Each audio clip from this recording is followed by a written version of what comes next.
Les tarifs de Trump redéfinissent le commerce mondial. Bonjour à tous, j'espère que vous allez bien.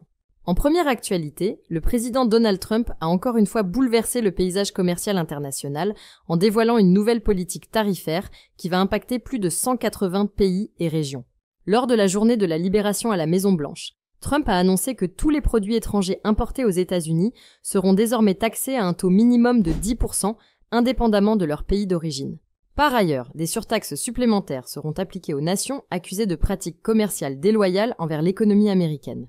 Cette mesure, qui vise à rééquilibrer les échanges internationaux et à protéger l'industrie nationale, s'inscrit dans une stratégie globale de protectionnisme visant à sanctionner les comportements jugés préjudiciables aux intérêts américains.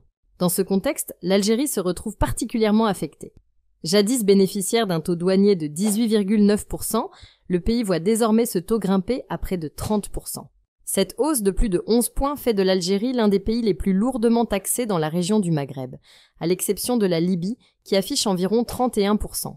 Pour mettre cela en perspective, la Tunisie est taxée à hauteur de 28%, tandis que le Maroc, grâce à un accord de libre-échange signé dès 2005, profite d'un taux avantageux de seulement 10%. Ces chiffres, arrondis pour faciliter la compréhension, illustrent l'impact différencié de cette nouvelle politique tarifaire sur les économies régionales.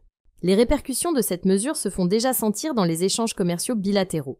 En 2024, le total des échanges entre les États-Unis et l'Algérie s'élevait à environ 3,5 milliards de dollars. Les exportations américaines vers l'Algérie, avoisinant le milliard de dollars, ont chuté d'environ 15% par rapport à l'année précédente, tandis que les importations en provenance d'Algérie, évaluées à environ 2,5 milliards de dollars, ont reculé de près de 19%. Ce déséquilibre a conduit à un déficit commercial d'environ 1,4 milliard de dollars en faveur de l'Algérie. Selon les données de l'Office national algérien des statistiques, les États-Unis figuraient en 2023 parmi les principaux partenaires non pétroliers de l'Algérie, se classant au deuxième rang en termes d'importation de produits algériens. De plus, les États-Unis représentaient le 5e client pour l'ensemble des exportations algériennes, absorbant environ 5,5% du total. Trump justifie cette politique en affirmant qu'elle permet de contrer les pratiques commerciales jugées déloyales et de protéger les industries locales américaines. En imposant des droits de douane différenciés, Washington entend non seulement rééquilibrer les relations commerciales mondiales, mais aussi encourager ses partenaires à adopter des pratiques plus équilibrées. Pour l'Algérie, cette révision tarifaire représente un double défi. D'une part, elle risque de réduire la compétitivité de ses produits sur le marché américain, et d'autre part, elle incite à une diversification urgente de ses partenariats commerciaux afin d'amortir le choc de cette mesure. Ce changement de cap pourrait ainsi pousser le pays à renforcer ses échanges avec d'autres zones économiques telles que l'Afrique, l'Europe ou encore l'Asie, dans le but de sécuriser ses recettes en devises et de stabiliser sa balance commerciale.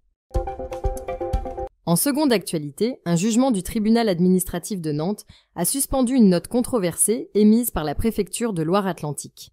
Ce document visait à renforcer les contrôles sur les étrangers en situation régulière en imposant aux forces de l'ordre de remplir une fiche dite navette lors des gardes à vue afin de signaler les infractions commises.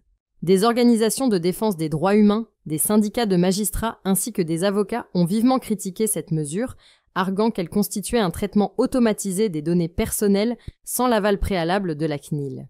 Le tribunal a jugé que cette pratique allait au-delà des nécessités de la procédure judiciaire, soulignant ainsi la nécessité de préserver l'équilibre entre sécurité publique et respect des libertés individuelles.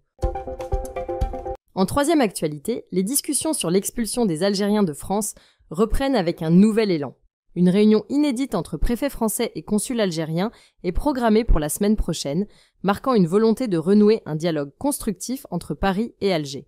Ce redémarrage fait suite à un échange téléphonique entre le président algérien Abdelmadjid Tebboune et le président Emmanuel Macron, au cours duquel les deux dirigeants ont insisté sur l'importance d'un dialogue fiable, fluide et efficace pour gérer les flux migratoires.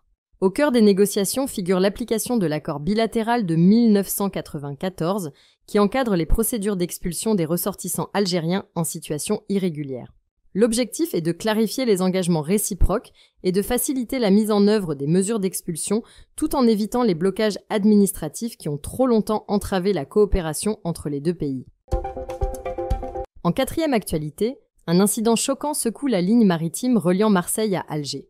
Selon les témoignages relayés par le député Taoufik Kedim sur sa page Facebook, un voyageur algérien a été violemment agressé par un employé de la compagnie Corsica Linea plongeant ainsi la victime dans le coma. L'attaque, survenue en plein trajet, a nécessité une intervention d'urgence avec le transfert par hélicoptère de la victime vers un hôpital de Nice. Les autorités consulaires, notamment le consul d'Algérie à Nice et celui de Marseille, sont intervenus rapidement pour assurer la protection de la victime et veiller à son suivi médical alors que son état reste critique. Cet incident soulève de sérieuses questions quant à la sécurité à bord des ferries et au traitement réservé aux passagers algériens sur cette ligne stratégique.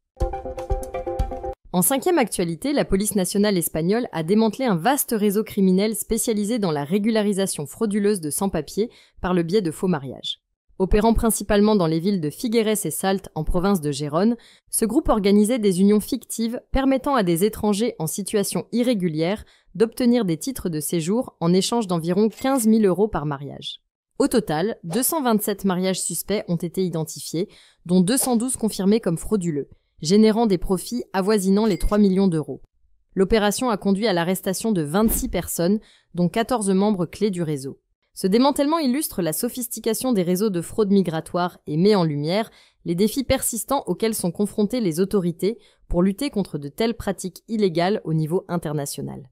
Si la vidéo d'aujourd'hui vous a plu, n'oubliez pas de vous abonner pour ne pas manquer nos prochaines vidéos.